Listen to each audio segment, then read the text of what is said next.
when they're with friends, they feel they can relax. And that's pretty well same as when it comes to those that are a bit neurodiverse. So if you're an Aspie, yeah, it can be difficult. I got told by my wife just beforehand that most people don't actually know how to categorize me. Do they take the effort to make friends with me? Do they write me off as a waste of time, a little bit too weird and bizarre? Um, do they dislike me? Like, I am me and I don't fit the boxes that they want to put me in. So rather than trying to fit me into a box, they just go and make friends with people that are a lot easier to understand. So that explains to me a little bit as to why I don't have an awful lot of friends. If I'm totally honest, I would say that I have very, very few real friends, lots and lots of acquaintances. I have people who I will bend over backwards to help and support. But it's difficult. It is really, really difficult. Even me, who's doing a video about making friends. Heck, when I was 19, I purchased a book. The book was How to Win Friends and Influence People by Dale Carnegie, written way back in the 1930s. I was trying to understand what was required to actually make friends with people. And yeah, well, I think it helped a little bit. But did it help as much as I would like? Well. So,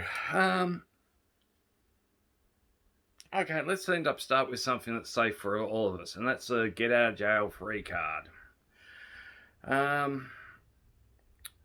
We often expend an awful lot of energy, social energy, going out to events. I find myself having to do that because my wife has a position where she has a lot of dinner meetups, after hour activities, and I need to go along and be a person who shows my support for her and ensures that everybody else sees her as a great lady, and a person who they can actually trust as well, because I trust her and I'm a great bloke, blah, blah, blah, so therefore she must be a great lady, which is complete and utter, yeah, I don't understand. I don't actually agree with it, but yeah. So the question I was asked was, I struggle with when I don't have any more social energy and would like to leave. No one's told me yet how to bring that up in a way that isn't abrupt or rude. Their perception not trying to be offensive. How can I say I would like to leave without offending them? Okay, well, for a start, some people will get offended no matter what you say. Reality being, possibly not the sort of people you want as friends. If they're going to get offended about something like that, yeah, it's nah. Okay, so I can relate to it in a lot of formats. Both when they visit me, and I'd like them to get the hell out, and when I visit them, and I'd like to get the hell out. So, the way I see it, you've got really three possibilities here. You can be honest, you can lie, or you can disappear.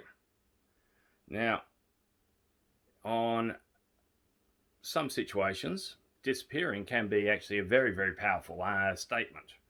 Considered to be very rude in a one-on-one type situation. If you go to the toilet and then end up head straight out the door straight afterwards without actually coming back to the table, it's a fairly sure sign that you don't intend saying g'day to the person again. You're not going to actually return their phone calls. If you are at a pub and there are lots of people around, then you can sort of disappear discreetly and nobody's going to hold you accountable for it. It's just when they give you a call and it goes, oh, I didn't see you leave. It's, oh, yeah, well, I needed to get out of there. I was feeling a little bit tired, and I didn't want to interrupt you in a conversation. And that's a fairly honest answer and a good way to disappear. The lie, well, it might not be a lie, it might be the truth. Again, depending on your situation, if in a pub, go over to the host and say, hey, I've got somebody I'd like to actually spend a little bit of alone time with. Would you mind if I disappear really quickly now? And they'll probably go, oh, fantastic, you've actually ended up met somebody here. Great to hear. Go on, get out of here. And they'll be very happy for you. Certainly won't be upset that you're leaving. That's, after all, what a lot of parties are all about, is introducing people to new people. So they'll be quite happy for you. Chances are you might just want to be getting out of there, and even if you do leave by yourself, even if the host does actually see you leave by yourself, they'll just assume that the other person has already headed out the door or is about to head off soon. So that can be a good one. And if they ask the name, just say, oh, I'm just trying to be discreet. And that will also deal with that. If the person is actually genuinely your friend, or you're on a one-on-one situation, or especially, I suppose, if you're out on a date and you just feel totally burnt out by the situation, explain to them, I've really enjoyed tonight. I feel totally exhausted. Do apologise. And I need to head home. And they will probably go, oh, yes, well, that's sad. I would have liked to have spent a bit more time. I totally agree. I would have loved to have spent more time here. It's just that I'm so tired. Can we meet up again next week? And then just throw a day down if you want to actually meet them on a particular day. And they will probably say yes. Or they might say, oh, that one doesn't work for me. Can we do this date instead? So do this while you've still got that little bit of an energy left. Because you do want to actually end up catch up with them, especially if you're on a date and you've enjoyed their time. If you don't enjoy their time, just say, hey, it's been a great night. I am going to head off, and I no doubt I'll see you again sometime, somewhere. And yeah, it really tells the other person you're not going to see them again anyway, but yeah. So let's go back to making friends. What is a friend? A friend is someone that we can be ourselves around and be accepted for who we are. I should say that a friend is somebody that we can end up wearing our mask a lot less around, because, as I said beforehand, we still have to wear a little bit of a social mask. We still got to end up, unless they're a really, really close friend, very few people really need to know everything about you. That's for a psychiatrist or a psychologist to end up get to that stage, and in reality, most of the time you're not even going to tell them everything that goes through your mind and everything that everything you've done. It's not that important.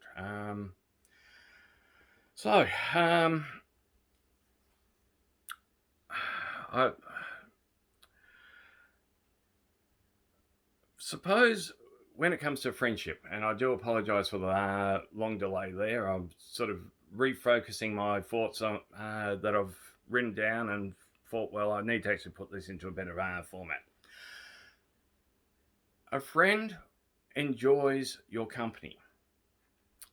So, as sad as it is, that means that they are happy to see you when you're happy to see them. If you are miserable to see them all the time, eventually they will stop seeing you, because they don't want to make you miserable and they don't want to be miserable. Doesn't mean that occasionally, if you're feeling sad, they won't support you, and they won't try to find a way that you can feel better about yourself or whatever situation it might be. But it does mean that if you're going to make them feel miserable all the time, they will stop seeing you. Same as when they have a different perspective. Yes, when they're wrong. If they have a different perspective to you, then find a better way to actually say it than just say you're wrong. Ask questions about the subject that they're discussing. That's interesting. That's interesting. How do you feel about this with what you just said? And that can be very confronting because you're sort of in their face. Or so perhaps you might want to go with, so you're saying that the world is flat. Okay. Have you ever seen the lunar eclipse? How do you, and if they say yes, you might want to say, I've always seen it as there being a round object that goes in front of the moon. And they might go, yes, but that's just the angle that the sun is hitting it at. And so, okay, so the sun travels around a flat surface. Is that in an oblong or an oval? So ask some questions that might get them thinking about things. And yeah, sometimes, as I said, I potentially find myself getting into a few arguments because of sometimes it can come across as very you can start to actually say that they're wrong. You can accuse them of being wrong without necessarily meaning to. And the important thing is to find a way not to make it sound like they're wrong. So find questions that can actually draw more information out and hopefully expand on where they are at. And you might find that you agree with them. You might find that by asking the right questions, they go, oh, well, I hadn't actually thought about that. I'll need to give that some more consideration. So, and then just leave it. Don't tell them they're wrong. Don't actually start to make them feel small, because people want to feel that they are at least equal to you. They want to actually feel that they are part of a group, and even if that group only happens to be you and them, they want to actually feel that they are an equal part of that group, or they'll find friends elsewhere. Names are really important to people. Use their name often, and believe me, there is a bloke I call Bruce, and I have called him Bruce for the last 4 years. His name, I think, is Paul, and I have absolutely no idea how I got Bruce from Paul, but I always call him Bruce. Needless to say, he's not a friend. He is an acquaintance, and yet, strictly speaking, we could have a hell of a lot in common. It's just that I call him the wrong name. If somebody introduces you by their full name, then you'll need to take a lead from someone else of whether or not to address them by their title, because if they are a most excellent, worshipful such and such, then that is what you need to address them as. If they introduce you, oh, my name is Robert Brown, then you may want to actually call them Robert. If they introduce themselves as Bob or Rob, then they're using a nickname, which is great. Use their nickname. And some nicknames are really out there, like, who did I end up hearing about before the other day? Adam, and it was a person called him Radam because of the fact that he thought he was a radical atom. And Radam has lasted apparently 30 odd years from the time that the kid was in preschool all the way through now until, as I said, he's an adult now, and those that don't know the story just sort of look at the two of them and think, what the hell? But that is what his nickname is, according to that person, and they are the best of mates. If they do say that their name is Rob or Bob, don't use Robert, because then it sounds very formal, and it's a balancing act. You want to actually be friendly. So if they are formal, you be formal. If they want to be use a nickname, use a nickname, and use it often. The more they hear it, the more they actually appreciate the fact that you are addressing them. So, great way to make friends. Use their name. Give them praise, genuine praise. Encourage them to talk about themselves, and say what a great life that they've actually lived, or that sounds fantastic. Can you tell me a bit more about that? Expand on what they're actually saying. I never thought about it that way. Could you tell me more? If you really do need to actually correct them, use a positive sandwich. Something along the lines of give a compliment, gives the correction, finish with a compliment. Doesn't always work. I had a ex-girlfriend. She swore black and blue that spiders fly, and I explained that spiders are a category of arachnids. Arachnids don't fly. They don't have wings. They can glide with the help of webbing, but they actually don't have wings, because if they had wings, the way I presented it was wrong. What I should have said is, that's fantastic that you've actually spotted these creatures that look like spiders with wings. Have you actually looked into what they're actually called? And she might turn around and say, oh, well, they're just flying spiders. And in this case, oh, yeah, I understand what you're saying there. I meant, have you actually looked into their scientific name? And that would potentially go, oh, well, not really. And it's just, I'm just really curious about arachnids. And if you can find me a picture of one, that'd be fantastic. Now, she'll go away and she will look it up and discover it's not a spider. Then it's not your fault. It is not you who has actually ended up corrected her. She has corrected herself, and she'll come back and say, oh, you wouldn't believe this. I looked it up and I found that this is actually this particular type of creature. And I think from memory it was a type of flying ant. It just looked weird. Wrong, yeah. Anyway, wrong sort of abdomen and all sorts of things, because like ants, of course, 3-part abdomen, spiders, well, strictly speaking, 2-part.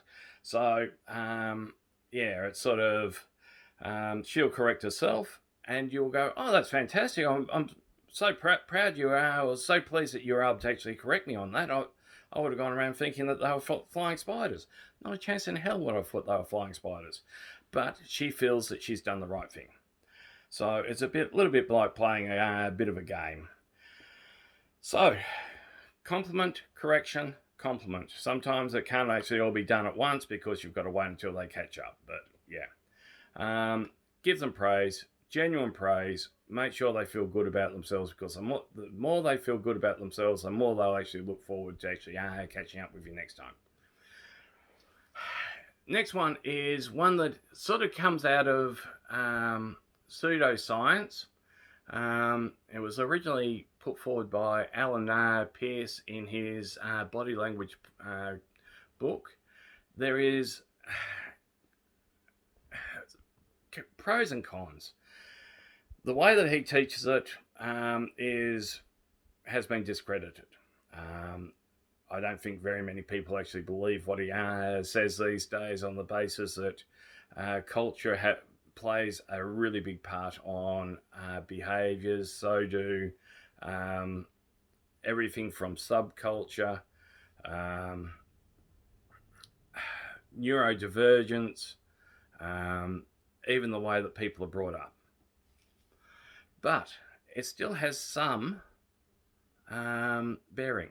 If you've ever yawned in a room, Look around and you'll see a lot of people who also yawn. They're people that are watching you, obviously. Um, they will mimic what they see. If you are in a meeting and you've got a good boss, watch everybody else around the table or around the room. If the boss grabs a cup of coffee or takes a sip out of his coffee, everybody else will take a sip out of their coffee. If they start to rummage through papers, or the boss rummages through paper, everyone else will rummage through paper. Even to the point where the same hand will be on the table. If you've got a bad boss, somebody who wants to believe that they're in power but genuinely are not, look around the table. Watch for who everybody else is copying. That is a person who's got the real power at the table. So watch for things like seating position, clothing styles, mannerisms, and replicate those when you're with a person you want to be friends with, because it shows that you're giving them some acknowledgement, some position of power. Now, at some stage, they will do the same back to you. So, the best way to sort of explain that is if you're at a party and a person's got their left foot forward, then stand there with your left foot forward. If you're seated and they're turned facing you, turn and face them. Don't do it as if you're a mirror. You don't want to